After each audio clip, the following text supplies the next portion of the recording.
Welcome, everybody, to Crossing the Firewall. I am Tom Holt. I'm a professor in the School of Criminal Justice at Michigan State University, and I'm also the director for the Center for Cybercrime Investigation and Training. And I'm here with my two colleagues who are excellent as always. I'll let them introduce themselves.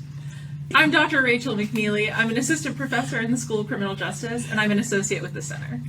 Hello, I'm Dr. Taylor Fisher. I'm a postdoc here at Michigan State, and I too am an associate with the center. So the purpose of the pod, as always, is to try to bridge the gaps in our knowledge. There's so many different things that happen online. We focus on all kinds of cybercrime. We focus on cybersecurity issues and things that cut across both the real world and the virtual space. Our guest is Lisa Sugiura, who's an associate professor at the University of Portsmouth in the UK.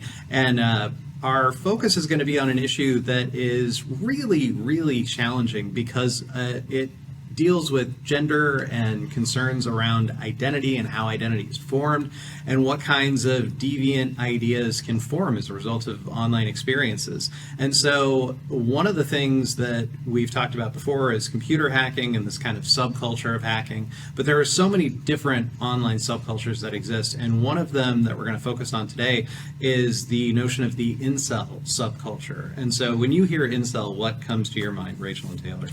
Well, for me, I didn't know what incel meant for a really long time, and so I knew it was associated with this group, but I didn't know it actually meant involuntary celibacy, right, or involuntarily celibate. And so for me, it was almost learning about the culture of it before understanding the definition of it. And so now, from a research perspective, going back and seeing how that was developed and how that kind of came to be this identifying term has been really fascinating. Yeah, like the momentum and the meaning that the term has taken on is really interesting. And I was talking about this the other week, actually, where when I first started hearing incel, right, it was this self-described group, and they were using the word incel to describe their lack of success or non-engagement from women. But now it's almost used, you know, in response to, oh, why is this guy single? Why are these guys so weird? Oh, they're incels. So it's kind of not a self-application. It's kind of an outside use of the term to describe why people are seen as strange or have certain opinions. So I think it's really taken on a lot of meaning. But I think a lot of some of the most heinous stuff I've ever seen said has really come to the surface on sites like Twitter, X, right? And it used to be that maybe it was a little more buried or I just wasn't paying attention. But I mean, you scroll through and you're just seeing some of they're not dog whistles, they're foghorns, like just outright. So I think the normalization is probably a huge part of it as well. And that, to me, is one of the weirdest things that I've been able to observe in the time I've been alive, is this, what seemed to be kind of a shift toward more gender equity, or at least, you know, some evidence of a transformative shift, and now it seems like there's this push back in the other direction. And the Tate brothers is a perfect example of that. These two guys who just peddling these really misogynistic ideas to young people, and for some reason now they're here in the U.S. and they're being celebrated by certain groups, and it's really disturbing. Having two young daughters, it's weird to think that there is now this narrative that they're going to have to potentially interact with, and that makes me really sad. I mean, things are, just speaking as a guy, it's hard enough to be a guy because you get a lot of conflicting messages about what it means to be a man and what's masculine, but to have it be crystallized around these really negative ideas is challenging. Just to think about, okay, how do I normalize this, or how do I try to even explain this in a way that might make sense? So that's what our guest is going to talk with us about today. She is an expert in this space. Lisa, it's great to have you. Thank you very much for having me here. I'm delighted to be here. Yeah, so you've been studying this issue for quite a while. What got you interested or looking at the incel community in general? I've been researching sort of broader online gender-based violence for nearly a decade, and within that, so the last maybe 7-8 years of my life have been spent immersed in manosphere sites. So looking at the blogs, reading the posts, watching the videos, even conducting interviews with self-identified current and former incels. And really what kind of drew me to this, so as I said, I've got that broader interest then in tackling gender-based violence in general, and working in the sort of cybercrime field. But I think it was almost like a catalyst of events that really got my interest in researching incels, male supremacism, and the manosphere more specifically, because my PhD wasn't anything to do with that particular subject. It was on online pharmaceutical purchasing. So online, but not particularly, as I said, about gender-based violence. But when I was studying my PhD, as I said, it was a catalyst of events. So 2014 was a particularly abysmal year for women and for marginalised persons. And I can see Taylor nodding away there. And so, I mean, Gamergate, you had Celebgate, so you had the iCloud accounts of predominantly female celebrities being hacked. You had obviously this just torrent of abuse against women, women in the public eye online. And then you had the Isla Vista attack, which was the first attack that was associated with incels. And all of that was happening. And also in the UK, there were a lot of high profile attacks at women online. I got caught up in some of that as well, where if you express support for some of these female politicians, for example, that were getting abuse, you would then be subjected to the same abuse and death threats just so casually. There was obviously no oversight. There was no sort of response to try and challenge this. It was just happening without any sort of impunity. And so obviously these are things I cared about on a very personal level, and then realised that the sort of work I was doing professionally didn't necessarily have as much value to me, I suppose. And so when I completed my PhD, I kind of kept working in the field of cyber, but then, as I said, sort of took that direction more looking at violence against women and girls and I'd say gender-based violence. And that led me to working on a project in 2017 with a colleague who was a linguist, where we looked at the language of cyber sexism. And we actually had access to the Incel thread. And Incels was kind of like the predominant forum that first got a lot of attention, and then it was shut down because it was just a cesspit of rape and harassment and death threats against women. But interestingly, it got closed down because the sort of death threats and violent abuse started being subjected towards men, the chads, the so-called alpha males, according to incels, and that's when the platform reacted to shut it down. But anyway, we had access to that data set, which said was no longer publicly accessible, and from that we released a paper where we compared the language of incels to the language of we say extreme pornography, but really mainstream pornography, what is just readily available online, and how it's all part of denigrating women, as all part of that broader continuum then of violence against women and girls. And then from there, I never stopped. I never stopped researching incels, basically. To where I am today. So what did you learn in talking to incels? What's kind of been some of the primary things you've come across? Yeah, so at that particular time, there weren't that many academics that had actually spoken directly with incels.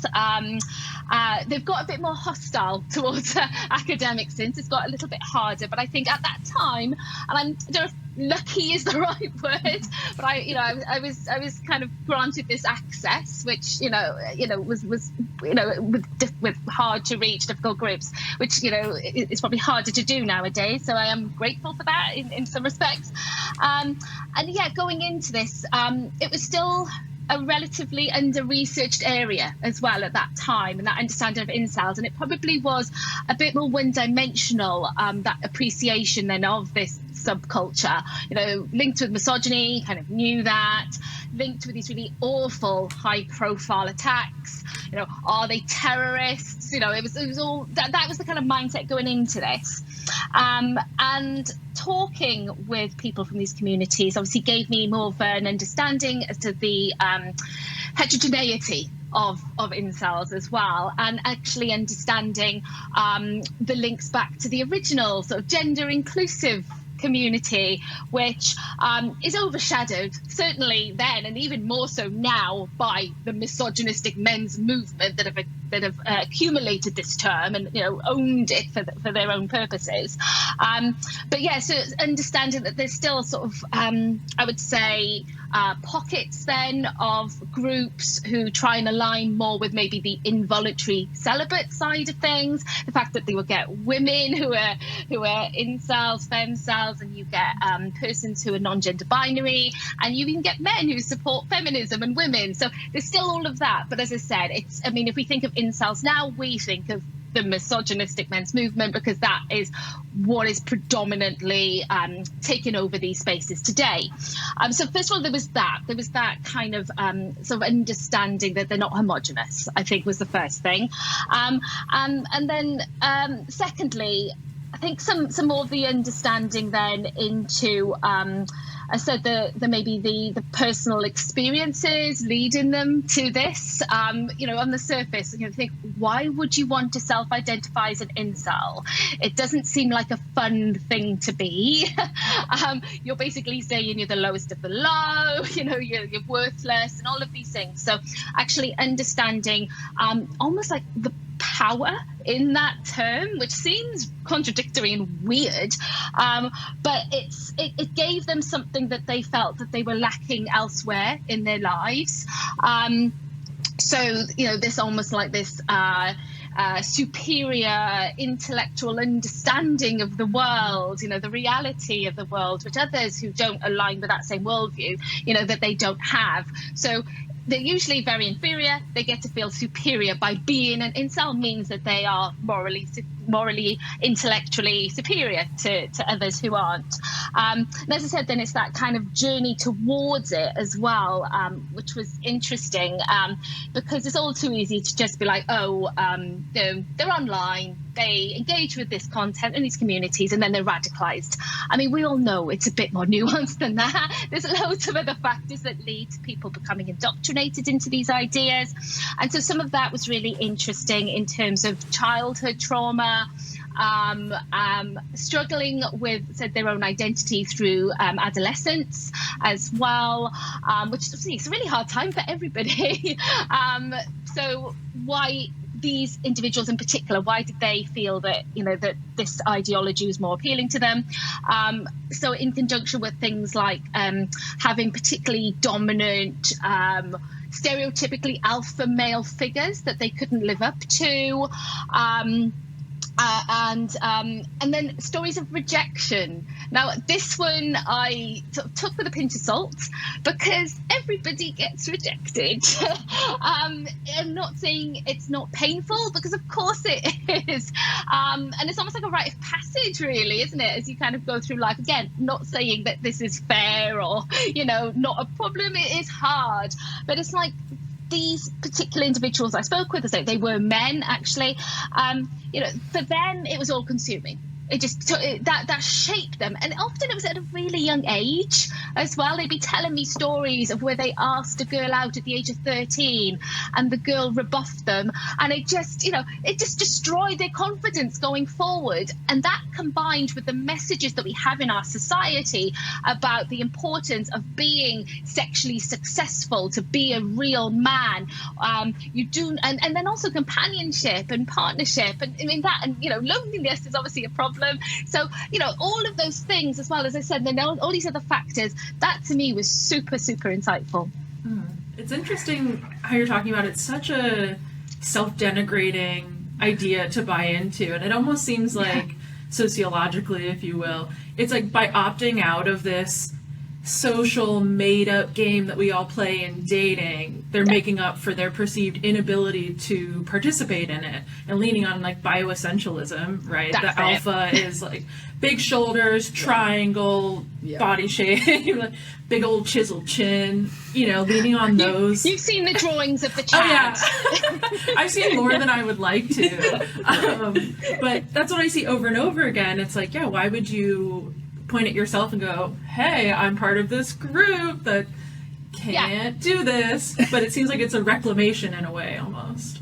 Yeah, absolutely. Because as I said, I kind of went into this. And by the way, when I interviewed, it was only ever through instant messages or email, instant messages on Reddit or email. I did say, well, I did offer the sort of, online interviewing, but none of them took that up. Basically, they didn't want to be physically speaking with me, which is interesting because they will speak with male academics. I have a PhD student, well, two PhD students, two male PhD students. Sorry, let me correct that. One of them's now a doctor. Yay! Just passed with no corrections recently. Shout out. Yeah, they were able to interview incels, really misogynistic ones as well, from some of the worst sort of spaces. So yeah, using Zoom or online conferencing. So I found that's interesting that they wouldn't kind of share that space with a female researcher. So it was always textual. And in a way that obviously worked for me in terms of safety, but also in terms of being able to curate my answers, take my time as well, and try and keep the rapport, and also very cognizant of the fact that I'm speaking with people who have a problem with women. So obviously really trying to be very sort of careful with my prompts and what I was asking of them and how I responded to them as well. But I was trying to frame it as in, it's kind of common knowledge that incels perceive themselves to be, the absolute lowest. Why would you identify with that? And actually, there was a lot of pushback on that in terms of, well, it's not a self-identified term, because of the biological essentialism. That's where they would say, oh no, it's not, this isn't a choice. We haven't decided to identify as incel. It's a realization. We've awakened to it. We were born incels. We just didn't know that until we kind of learned more about what it is to be an incel, about the ideology. We kind of recognize these qualities in ourselves. And so actually, as I said, this is something that's beyond our control. Us being incels are beyond our control. So yeah, that bit was interesting. But as I said, in terms of the kind of pushback against the sort of self-denigration as well, there was still that, but there is a power here. There's a positive aspect to it, because we are the enlightened ones, basically. Like, they can see that they are victims of sexual selection, right? That's it. That's the exact phrasing. I think I've seen too much. I don't know why I know all this. It's so disturbing to me how much the language has permeated into the culture. Like, I have an 8-year-old who knows what a Giga Chad is, who talks about people being Sigma. And I've seen what she watches on YouTube, and it is the most generic, bland, kid-oriented stuff. But for whatever reason, those terms wind up in their content even. And it's so mainstreamed. Yeah.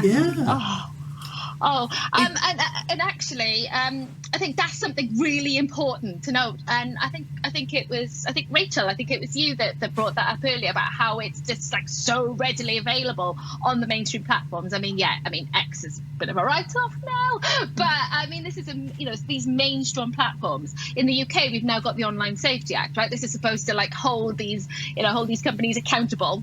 Okay, let's see where that goes. But it's not just, this content is not just on dedicated incel sites. It's not just on the darkest corners of the internet or clandestine sites where the culture is all about the, can I swear? I'd say bleep posting,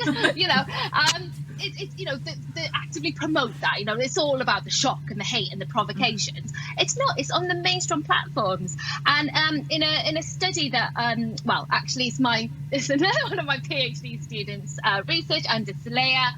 We published a paper on this, so mainstream in the black pill, where we looked at just the easily accessible and available content that is on TikTok. And of course, TikTok prides themselves on having, excellent content moderation. They ban incel, right? But they don't ban incels plural, right?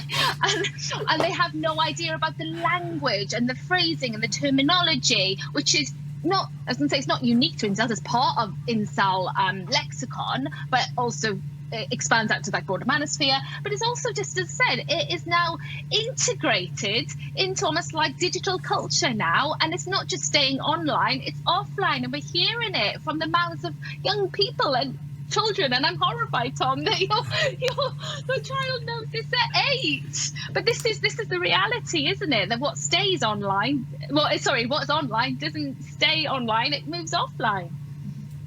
So when you say black pill, explain for people in the audience who maybe don't know what that term means. Can you kind of give it a one sentence gist? Oh, I don't know if I can do one sentence. Okay, so I mean, this cements the realization of becoming an incel, basically. So it's an expansion from the red pill, which was misappropriated from the film Matrix, the waking up to life's realities. Feminism is bad, women are evil, men are victims. So it's said it develops upon that, where within the red pill, there's this notion that men can change their circumstances. And they can do that. They can make their lives better through things like going to the gym and changing their appearance, more Andrew Tate, those kind of aspirations to be the alpha. That you can do that if you're red pills. With black pill, it's the fatalistic version. So your circumstances are immutable. It goes back to the biological essentialism perception that incels have, that they're born incels. So if they're born incels, this is genetically how they are. They can never change who they are. They can't change their life circumstances. No amount of going to the gym and dressing properly, dressing nicer, or trying to improve your looks or whatever is going to stop them being an incel. It's not going to get them a woman. So it's, as I said, it's particularly toxic. And I mean, so at the crux, and I know you asked me to deliver this in one sentence, and I'm doing a very bad job of that, Tom. But it's kind of what they use to support that is they draw on pseudoscience. They draw on theories, which are pretty outdated and antiquated and problematic and sexist in themselves, from things like evolutionary psychology, to kind of say, this is valid, this is, we've got the evidence to support our claims here. And they draw on these really sexist tropes that are already within our society. So things like hypergamy is a kind of a black pill theory, this idea that women will only ever marry up. It's drawn from the Indian caste system, right? Where it's not where women have the choice. They're expected to marry up to get their family's money. It's patriarchy. But of course, in this context, for incels, it's no, women's hypergamous nature. They will only look for the most attractive rich men, so therefore incels are not going to stand a chance. And then things like the 80-20 rule, that 80% of women will only go for, 80% of women will only go for 20% of men. So, the rest of the men then have to fight for this like very small amount of women to notice them. And what's that? That is a manipulation of the Pareto principle, right? Which was actually about the distribution of Italy's finances. So you can see that, they're drawing on like established theories in society, or some that are already pretty sexist and problematic, and then manipulated them to kind of fit their own narrative. So essentially, say the black pill is that kind of the realization, the cementing of being an incel. And then say if they've got this really nihilistic worldview, right? You can't change your circumstances. It kind of leaves them with 3 options, and those options are just to kind of accept their circumstances, what they call LDAR, lay down and rot, right? So you just put up with it, right? And then the other 2 are about becoming violent and the retaliation. We hear the terms like the incel rebellion, things like that. It's about do they retaliate against society? Do they enact violence against women and girls? And then the last one is suicide as well, where they talk about rope maxing and rope fuel and things like that, which is obviously linked with a particular form of taking one's life, which is actually the most common way that men do take their own lives as well. So it's incredibly sad. What keeps popping into my mind is the underlying mechanism that social media plays in all of this. There's this sort of duality to it, because I keep thinking about my own experience. I got on social media during high school. I really didn't exist. Maybe Facebook was around, but I hadn't really gotten on it. And so there's this part of social media where you want to present yourself and put yourself out there and sort of use it to form your identity. But then you have that other side where people are telling you what your identity is, and putting these words to these thoughts that you may have. And we were talking about, how do you deal with that with kids, and how do you allow your kids to be on social media in a safe way? And I just keep thinking about that language that it's become mainstream. It's getting pushed to them. And so how do we handle that social media, because it's not going anywhere? So do we limit kids' access to it? That doesn't seem like the right answer, right? So it's like, they're going to find it. They're going to go out and get it. And so it's interesting to me how we've developed this sort of online persona, but yet there's also that other aspect of other people developing your persona for you. Yeah, absolutely. No, so as I said, it's not, it's not like they are born incel. It's not like they realised that until others told them, other incels told them. And often they would, it's not, the people I spoke with were not necessarily looking directly for incel communities. They would not, they wouldn't be like, how do I become an incel? Or how do I join an incel group? They'd be Googling, obviously pretty innocent phrases like, relationship advice and, loneliness and things like that. And then the algorithms would helpfully direct them to these spaces. And then, yes, it would be, you're one of us. You have these qualities, you're one of us. And so, yeah, that identity formation is not, it's not to them as individuals, it's taken from them by these spaces. And yeah, the point you said, so what can we do? I mean, it's like the big question here, isn't it? I have issues about the sort of banning of children online. I think it's an awfully reductive approach. We know Australia has done that with under 16s. And I just think, well, they're going to get on somehow, or what? As soon as they hit 16, here you go. Here's social media. You're completely unprepared for this. Just get on there. It's about developing those critical digital media literacy skills so you can challenge this. And it probably sounds really basic, but like self-awareness and confidence and self-belief, and where are those things taught in school? These are not things that are necessarily really important on the curriculum, are they? And we're just expecting young people to be able to grow, to be well-rounded people and able to kind of deal with this content that is really problematic. So yeah, I think obviously things like that, but it's there's all different approaches we need to be doing to kind of tackle this. But yeah, social media problematic. How do you feel on the media topic? How do you feel like say that Netflix show Adolescence and others that are trying to capture or in some way portray some of what's happening? Do you feel like they're getting it close or totally off the mark? Where do you land on some of these things? Okay, how much time have you got? As much as you want. Yeah. I have been speaking a lot about adolescence, so I have many thoughts. It's on my list, so... you've not... I'll have to stop the spoilers now, won't I? You're good. Not yeah. for our sake. Yeah, I say don't do it for my sake. So. I'll try. I'll try and keep it generic. I'll start with the positive, right? I think, yes, I think anything that is raising awareness of these subjects is good, right, to begin with. There's that kind of caveat. And that program in particular, I think they have done research, and it's, and I think it's well made. It is really well made, but, without kind of giving a kind of film critic perspective on a series. Right. And I hope I don't sound precious. I'm gonna kind of start with some of the frustrations I have.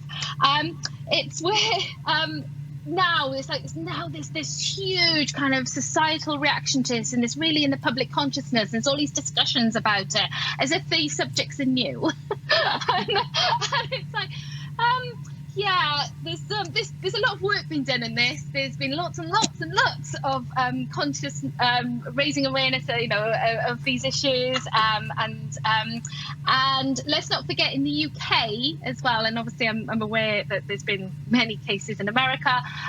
We had the Plymouth attack in 2021.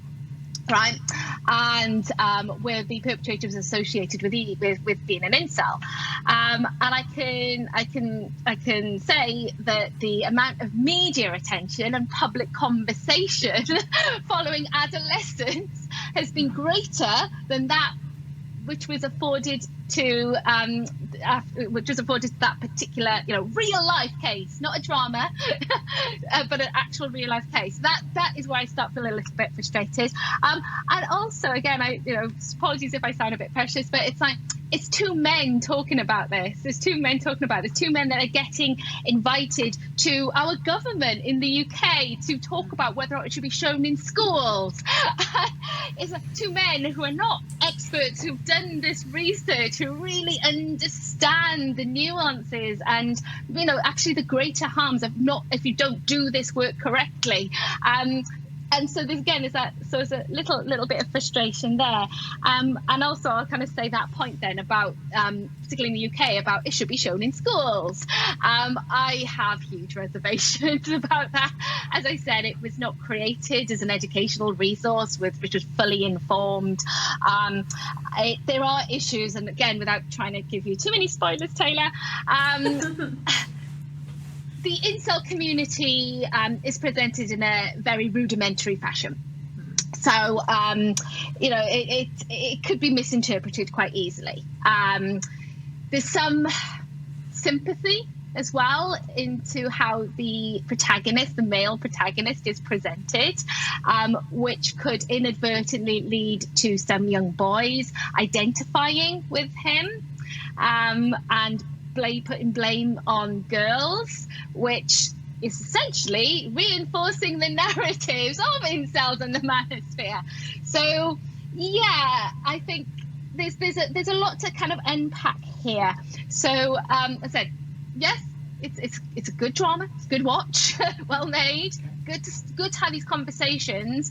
But I think we absolutely need to be very careful about some of the issues surrounding it.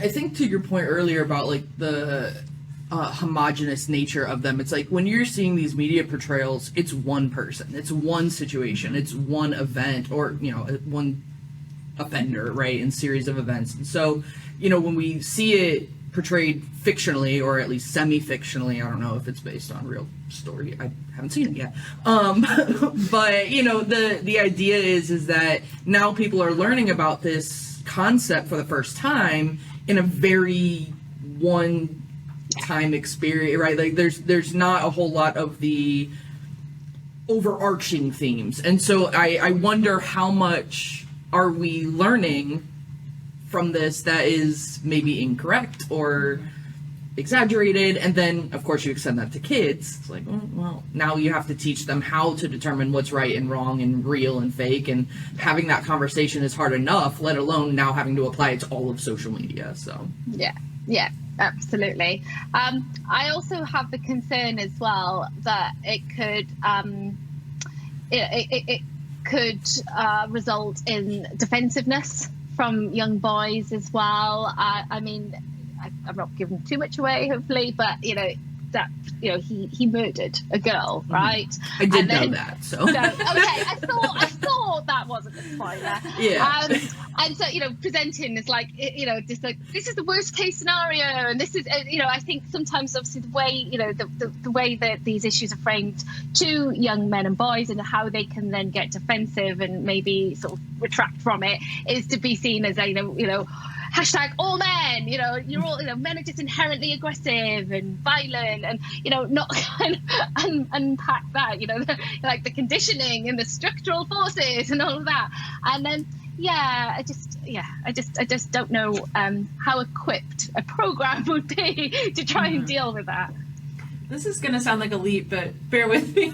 Because in terms of the societal conversation, I'm not equating the behaviors. The way that people talk about it reminds me of things like child sexual abuse material, where it's so uncomfortable and people can relate to it so little that people have this exceptionally punitive, very narrow idea of what it is and how it's happening. And all of that coalesces into an incredibly inaccurate response. And I think something like this, taking the forefront of what people understand it to be, risks doing the same exact thing, where being an incel is one thing, that's how everyone wants to react to it, that's how everyone wants to encourage policy towards it, etc. And you end up with a completely inaccurate and unattended to problem.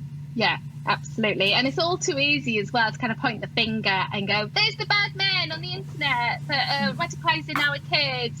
That's all that's misogynistic and bad in our societies. You know, I mean, again, I keep giving away spoilers, so sorry, Taylor. But I do think that particular show, Adolescence, you know, it's not just about social media. You know, they do kind of show, like, you know, other aspects that would contribute to this, you know, the problem then of, you know, young boys becoming aggressive, you know, like school and obviously the family, you know, and the father and things like that. So they do kind of try and give it more of a rounded perspective.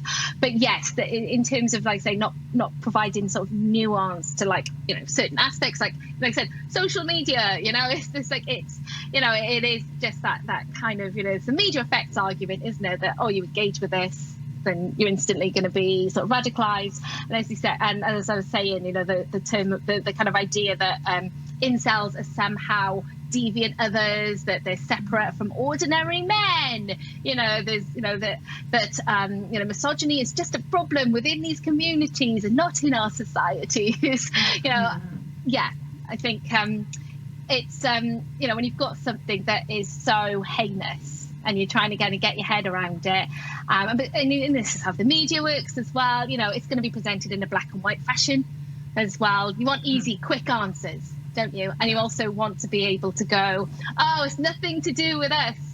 Nothing to do. I don't identify with that. It's, you know, and, you know, it makes it easier to kind of cope with. Everyone wants to point at TikTok and not their uncle who jokes about hating his wife. Yes. Is how I see it. Because it's an easy solution. It's an easy boogeyman. Yeah. But the amount of just societal conversation that relates to those attitudes, and those men who speak that way, I don't think would say, yeah, I buy into that. They'd probably say, that makes no sense, and those kids are losers.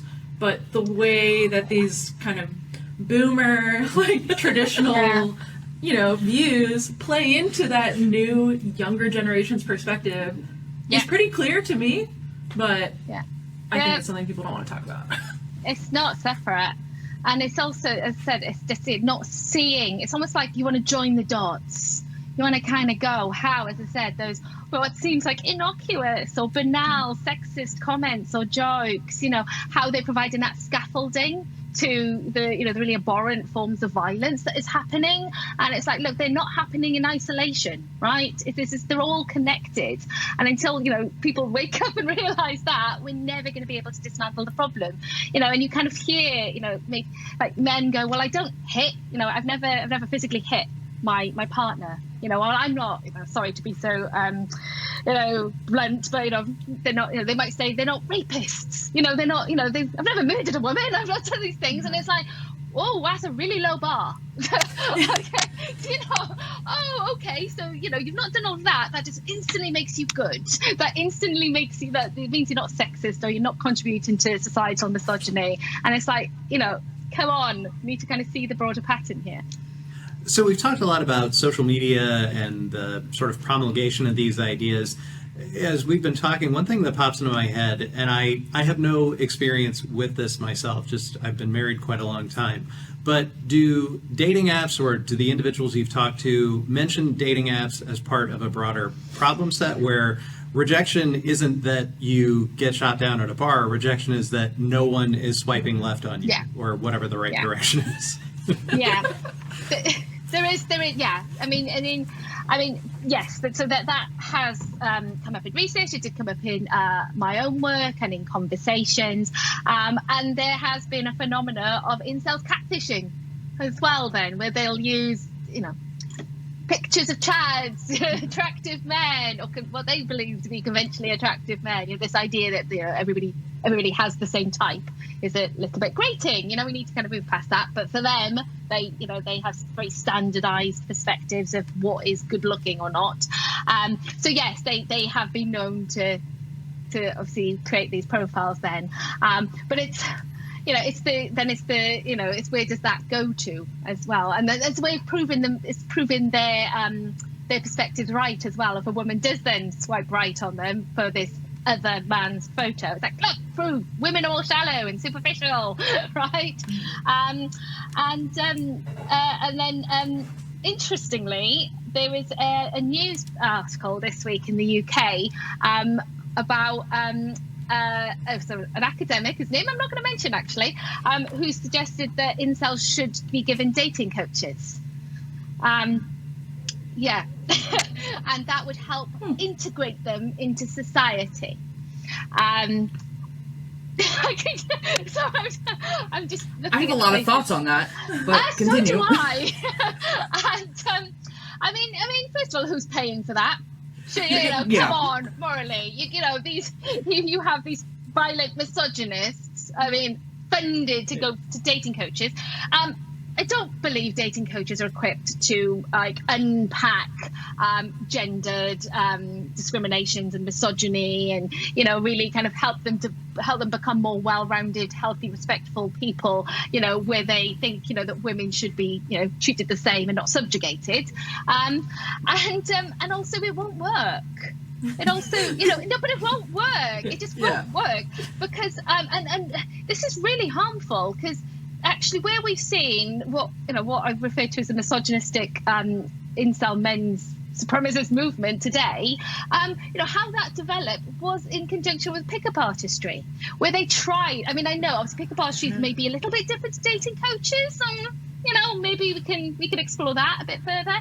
But those kind of techniques, those tips to get someone right, it didn't work for them, and they got bitter and frustrated. And the perpetrator of the Isla Vista attack in 2014, he had been on the PUA forum and espoused his frustrations in the fact that he couldn't get a woman even though he employed all of these tactics.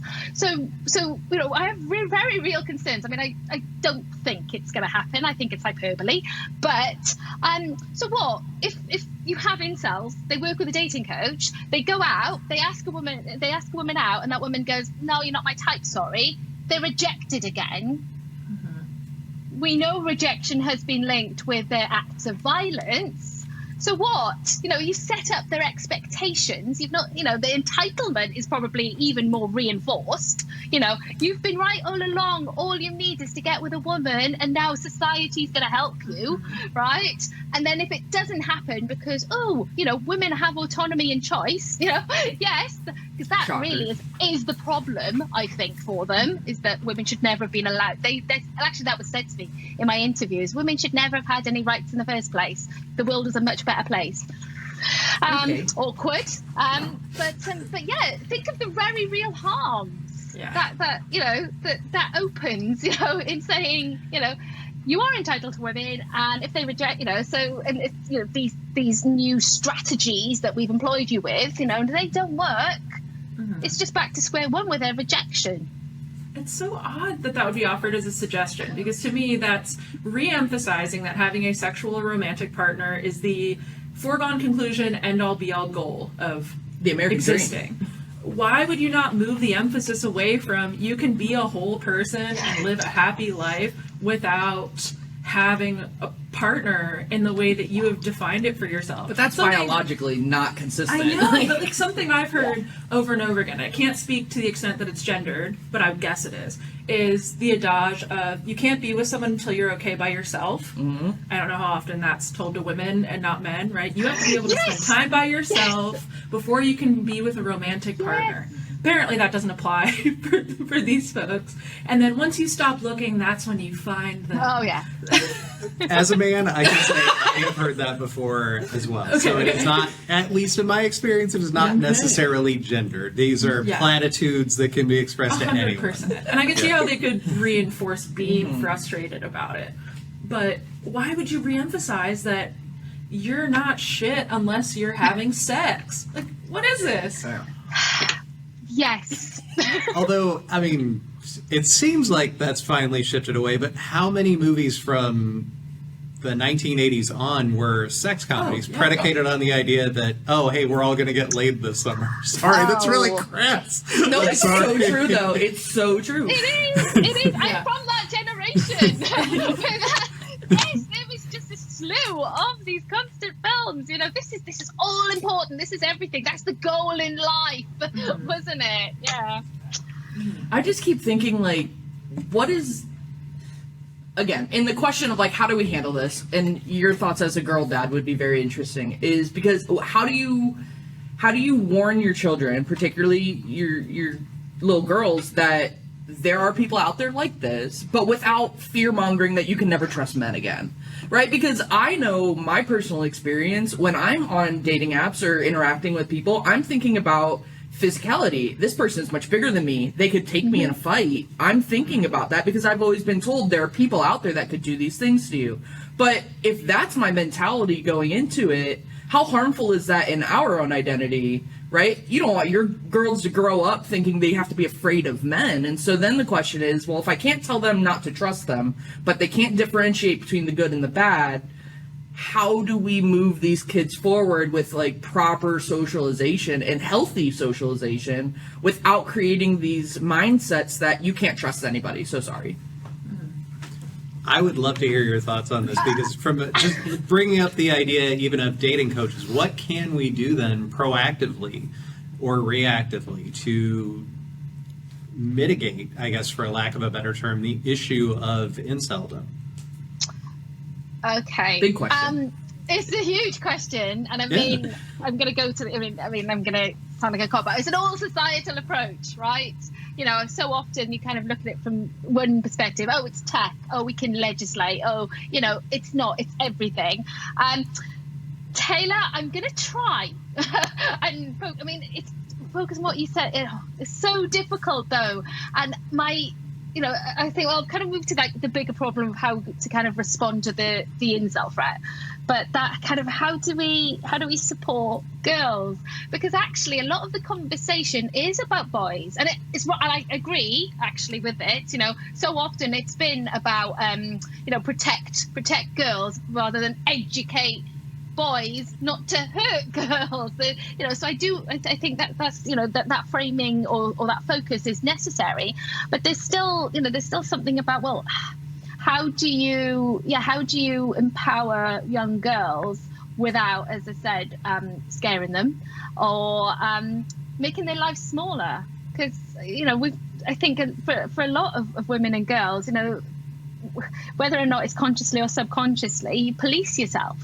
Right, we know this, you know, and I don't need to kind of give the myriad of examples of the many ways that we protect ourselves, you know, and our lives are, you know, as I said, much smaller as a result.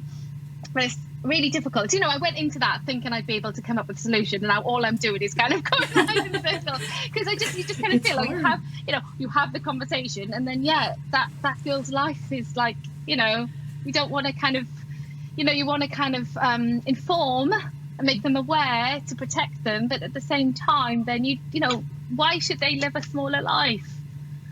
So it's really difficult. I mean, I think, and this probably sounds cheesy, but it's, you know, that kind of self-belief, that kind of, you know, and just that confidence, you know, and, you know, strip away gendered expectations and stereotypes. Because I say, I don't want to just reinforce the kind of, you know, that women need to do these things to protect themselves, but actually you kind of do in a way as well. And there's brilliant research by Fiona Vera Gray that kind of covered that, you know, about women's safety work, and that actually if they didn't do it, would there be more cases of, you know, of women being abused and murdered? So, you know, there's a lot to unpack. So I was a bit rubbish then, Taylor. I thought I'd be able to kind of come up with something really profound, but no, I was actually going to frame it as a question and didn't come up with one, so I get it. It's a conversation, isn't it? But this is more work, and it's more work, and it's like, you know, and maybe just say, maybe not kind of, I don't know, having that divisive, you know, boys spoken to about this, girls spoken to about this, you know, it's everybody working together. You know, bell hooks, feminism is for everybody, you know, let's all work on this together, irrespective of gender, right? So, you know, so we're all harmed by these structures. So I think something about that, but as I said, something more concrete I was struggling with. Right, incels. Okay, this might be a bit easier for me. Okay, as I said, it's all societal, right? I mean, if we start with tech. Okay, what can tech do? And there's a lot that tech can do. I mean, in terms of obviously content moderation, not promoting these ideologies. It's all about profit making. So, let's stop them doing that. There's some easy wins that we could get tech companies to do in terms of blocking this content, in terms of removing access and things like that. Having they need to work with experts. They need to understand the language and the terminology that's being used, to how incels and other misogynistic influencers and groups are evading the content controls. Lots. Just hold them accountable, basically. I would say with legislation, it's obviously having the powers then to do something. In the UK, for example, misogyny is not necessarily illegal. So there's a very grey area where, if there's no kind of legal recourse, that this goes back to obviously platforms and things, they feel that they don't necessarily need to take content down. So there's obviously things that you can kind of put in to actually hold perpetrators accountable legally. But at the same time, you can't design out misogyny with tech, right? So it goes back to obviously education and schools, and having these conversations at a much younger age, and realise conversations about gender, particularly now both in the UK and the US, really controversial now, and there's lots of backlash against all of this. So I have very real concerns as to where this is going to go. But yeah, as I said, this is huge. It's not that incels are just happening in a vacuum online, or they originated online. They originated because of all the structural problems that we have elsewhere. And it's about addressing each of the different components for it as well. How do you see things moving forward? Like we sort of understand the baseline of inceldom over the last few years. There's enough research and publications and things like that. How do you see things evolving? What are you concerned about in terms of next steps? Like, what could be the next iteration of inceldom, or what bothers you thinking future forward? So like Incel 2.0 or 3.0, depending on how you view the movement. The blockchain is in it now. I mean, I think there is not enough attention as to like generative AI and obviously novel and emerging forms of tech. So, project that I'm developing is going to be looking at gendered harms in virtual worlds and extended reality technologies. And we already know that there's been cases of virtual sexual assault, even though I don't like that term, because you say virtual sexual assault, it kind of diminishes the harms, like, oh, somehow it's not real, to that person. The person who experienced it, it's very real to them. So, there's been cases against children as well. So it's been in Horizon World, it's been in Roblox. So we know these things are happening. And so then thinking about, incels, right? And how they operate, and the fact that they are, I would say they have a degree of tech savviness. They live their lives online predominantly. They're going to have an awareness and think of, of these new opportunities and affordances that they can capitalize on.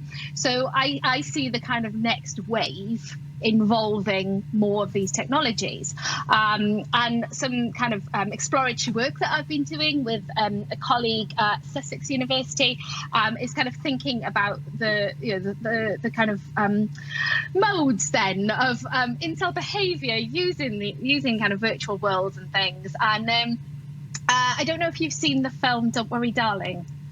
I'm not going to give away any more spoilers. Oh my goodness.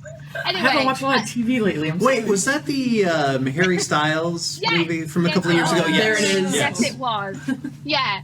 So this, and actually some of the media attention around that film did kind of link one of the central characters to incels, or Jordan Peterson, interestingly. But this, so again, not giving away too many spoilers, but this idea that you can create the perfect girlfriend, right? The girlfriend that never says no. And already actually, was it Jordan Peterson or was it Toby Young? So either one of those suggested sex robots as a solution for incels previously. And I can tell you now that wouldn't work, because the incels that I interviewed, they were very much of the opinion that they want to be desired to. And if anything, given them an inanimate object, no matter how realistic, it's condescending as well. You know, it just reaffirms that, you know, well, they're not worth a human woman, right? And if anything, they actually said to me, more likely to be more violent, right? If you give us that. And I'm like, okay. Sex robots, no then. But in terms of virtual reality, where they can meet people, create virtual girlfriend avatars, you know, what they can do to them, where they might meet other women online and present themselves as, you know, a healthy, respectful man who's not, you know, doesn't hate women. What, you know, how might they kind of use the technology to kind of manipulate identities as well, and then engage in things like I said, the rape basically through the technology and in those worlds as well.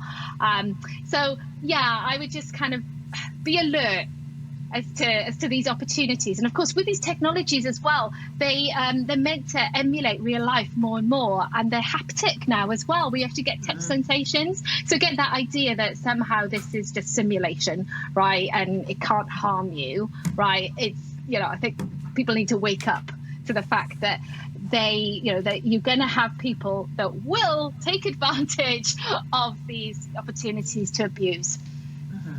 So earlier you mentioned that you had spoken to some former incels. I wonder how's their language in relation to like the inceldomness, and do they have a role in kind of combating it now that they've kind of been a part of it and come out of it and had that kind of revelation of this is not what I thought it was? Because there are instances of that with white supremacy. And that's what it makes me think of it. Yeah. Formers, yeah. Oh, this is an amazing question. Again, how much time? Right. Might be a lot to get into, but. So I spoke with people, men, who said that they were former, they descended, right?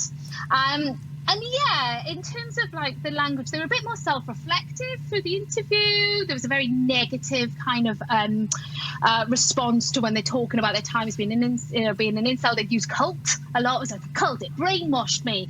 It's almost like criminological theory, techniques of neutralization, the kind of denial of responsibility was kind of pushed elsewhere, right? It's all too easy. Oh, it was very much, I was radicalized, I was indoctrinated, they took advantage of my vulnerabilities. Okay.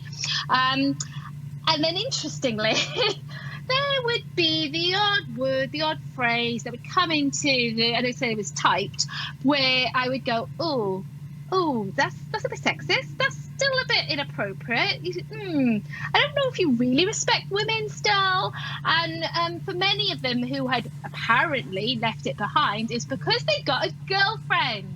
So they got the very thing they've been craving for, even though they believe their circumstances couldn't be changed and everything. If they could get a girlfriend, of course they would, and then they would renounce being an incel. And my concern and I will say for obviously the people I spoke with, when they would say things to me like, society would just be better if women didn't get away with a pussy pass. And I'd be like, are you really a former incel? So I would worry that they can shun the incel name, but they hadn't left behind the misogynistic ideology. And then of course, the fact that the misogynistic ideology is just a regurgitation of what is already problematic in our societies means that they're validated elsewhere anyway. So they come out, they may not be participating in those sites, engaging with those communities anymore, but are they really leaving behind that ideology?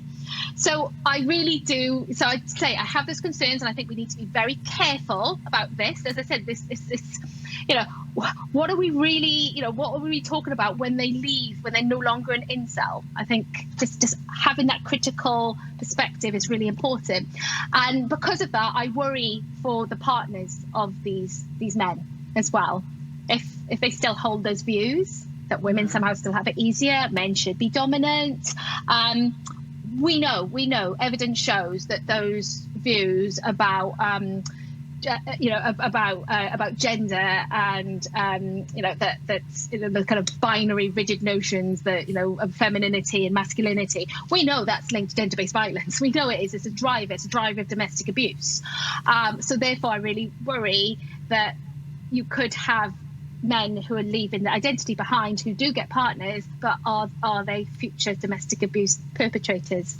They've moved from being these online misogynists engaging in hateful discourse and other forms of violence like doxing and image-based abuse and stuff, to then potentially being in situations offline with partners which are problematic. So that I think that's not discussed enough.